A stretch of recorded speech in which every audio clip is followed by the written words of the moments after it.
selamat datang ke kampung kecil. Welcome to little village.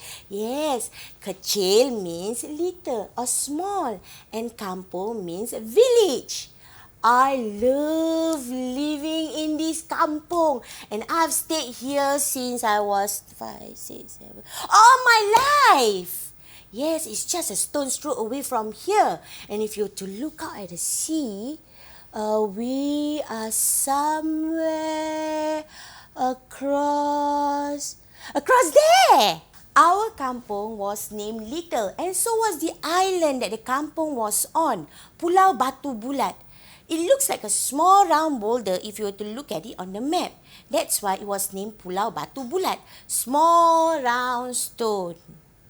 And you know, when I first started going to school on the mainland, some people were making fun of my home.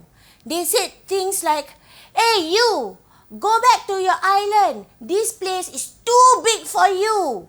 Or they were even being sarcastic and say, "Hello, aren't you tired? This place, you have to walk a long way. But in your island, it only takes 10 minutes. How does that make me feel?" Some years later, they became my friends. And when I said to them that it actually hurts me, they said they were only joking.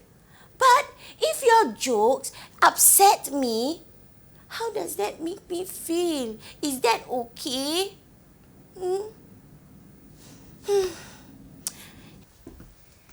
Anyway, the island was very hilly and my kampung was at the bottom of one such hill.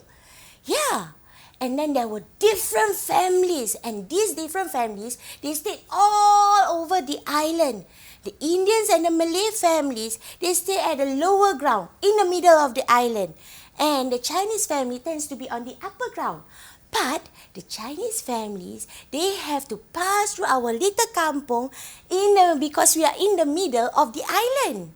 Yeah, as a kid, I will always see that the upper ground as a steep hill. And we must climb up. It's really a struggle to climb up. But now, when you are older, when you look at it, it's just a long slope with man-made pavement. Funny how some things look different when you were younger, right? Are there some things that you used to think were one way, but when you grow older, it looks different? Maybe like your sofa in your living room. When you were younger, it looks huge and humongous. But as you grow older, it's not as big, right? So we are forever changing and growing.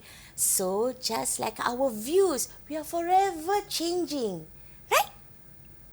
And back to my island, you see, we had this common area where every evening after work or school, we will always gather at this area with a huge, large ambin and chit-chat updating our daily lives.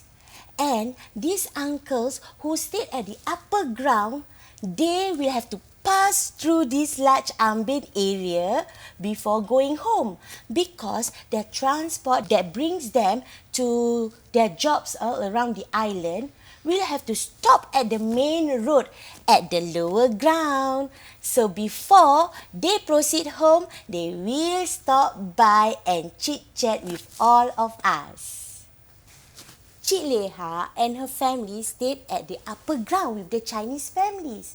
Cik Leha makes and sells kuihs. So every evening on weekdays, she will call Abang Hassan, her son, to bring a basket filled with epok-epok, pisang goreng and other kuihs to sell it to the villagers. And then every weekend, my mum will ask me to carry 2 or 3 Tupperwares to go to Cik Leha house. Come. Follow me to Cik Leha house. So Cik Leha, she actually sells lontong, mi rebus, mi siam, nasi lemak. Ayo, sedapnya. Have you eaten this before? Have you heard of this before? No, you should try. They are so delicious. So, every weekend at 7 a.m., the villagers will all line up to get their breakfast. Cik Leha would always give me 2 epok-epok. One for me to eat while I wait for her to pack my order, and the other one while walking home. Because Cik Leha says, you will get hungry while walking home, my dear. Thank you, Cik Leha. Now, this does not come for free. You know, on some Saturdays, right, Cik Leha would sell Putu Pirings. Yeah, you know what are Putu Pirings? Okay, it's actually this steamed rice cakes, right, filled with gula melaka. Gula melaka? You don't know? It's actually the sweet palm that melted in the middle, and then you eat it with freshly grated coconuts. I tell you, it's so delicious. I can eat it like 10, 5, 15, 20. So, sometimes Cik Leha would ask me to sell the Putu Pirings for her because Kak Seri is busy. And then I will always volunteer because I love to walk around the island, and by helping Cik Leha, I've got the excuse to do that. And I love walking past by the ice factory because it belongs to one of the Chinese families on the island. And it is actually a house which was built beside the sea with a building, big, huge building beside it. Yeah, and I heard stories that the family had a fridge as big as the HDB flat. Wow, how cool was that? You are able to walk inside that fridge as big as that, and you will always be cool, like your ice drinks and your popsicles. And we call that house the ice box house. And there were people living in that house. How cool was that? You know, you got to live inside a huge fridge. But I never see them or talk much to them because I'm very scared of them. But they sell flavoured popsicles whenever there's an event at the kampungs. And I love popsicles. Sedap. But I don't dare to talk to them because one of the boys at the kampung said that they are all icemen and ice women, and they could turn you into ice sculpture if they don't like you. Just like Princess Elsa from Frozen. Yeah. So, I will try my best to avoid them. And then whenever I want to get a popsicle, I will ask my brother to get it from me. One Saturday, Cik Leha asked me to help her out because Kak Seri would be very busy on that day to prepare food for an event that is going to happen at the kampung, at the island itself. And you know what event it is? It's the Inter-Kampung Football Tournament. So I jumped at the chance to do this because I was already drooling at the thought of the Putu Piring. After I make my rounds at the island, I got to eat them. Yes. So, there we go. Putu piring, fresh and hot, fresh and hot. Putu piring, fresh and hot, fresh and hot. So when everybody heard me, they flocked from all over the island just to get the putu piring. I was so happy. And by the time I reached the icebox house, it was already left with a little bit of putu piring to sell. Yeah. And then suddenly someone whizzed past me. Zoom! I lost my balance and all my putu piring fell out of my basket. And then I heard someone shouted, "Sorry!"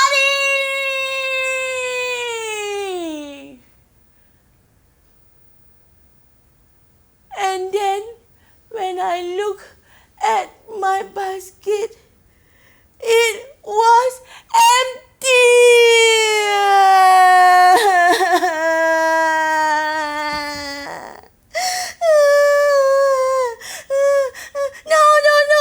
No.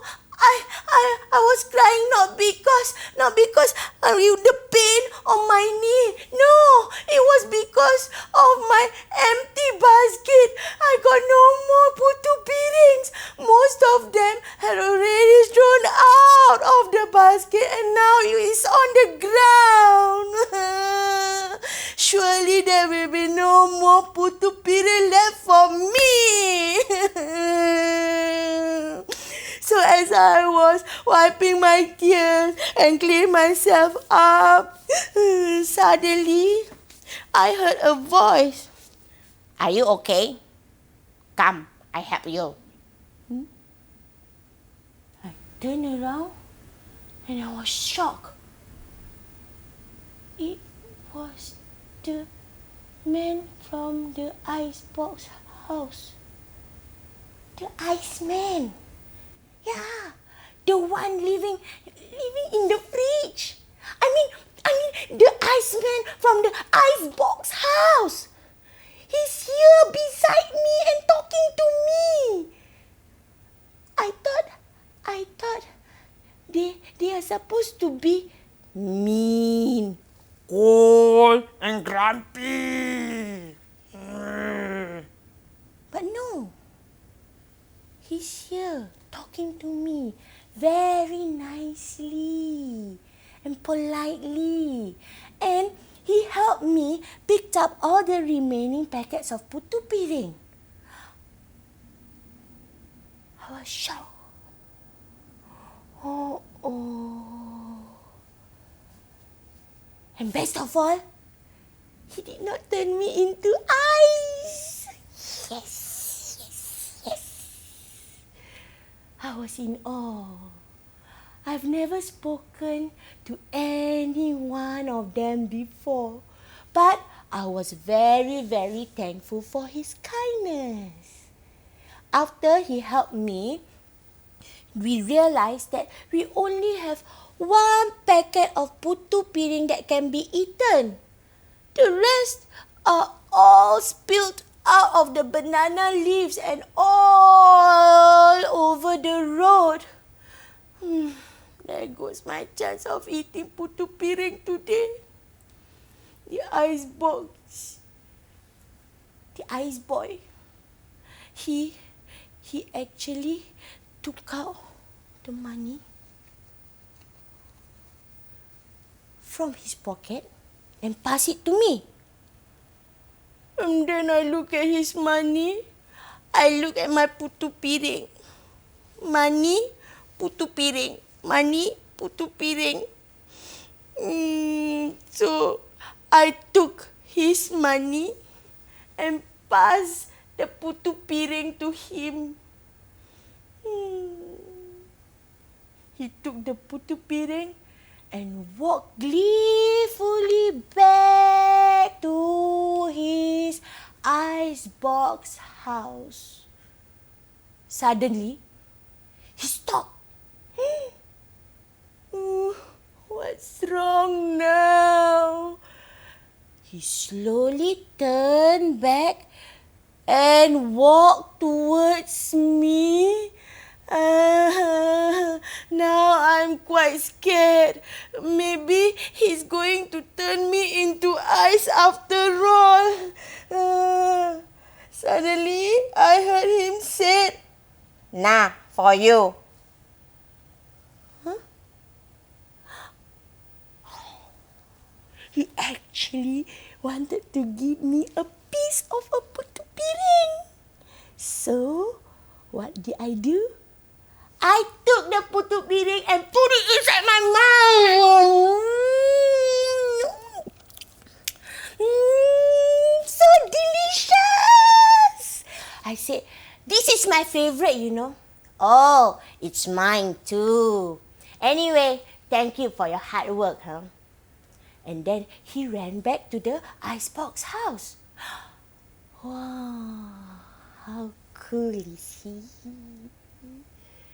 And from that day onwards, wow, I finally spoke to someone from the icebox house.